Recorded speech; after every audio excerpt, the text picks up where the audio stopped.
In a major organization revamp prior to the upcoming Lok Sabha elections 2024, BJP party appoints new presidents in 4 states today.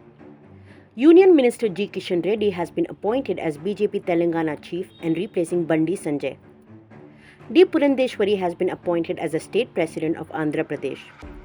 Former Chief Minister of Jharkhand Babulal Marandi has been appointed as state president of Jharkhand. Former Chief Minister of Andhra Pradesh Kiran Kumar Reddy has been appointed as a member of BJP's National Executive Committee.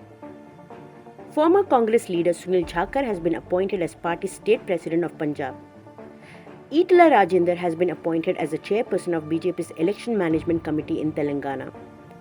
BJP party is preparing for Assembly and Lok Sabha elections in Madhya Pradesh, Rajasthan, Chhattisgarh, Telangana and Mizoram.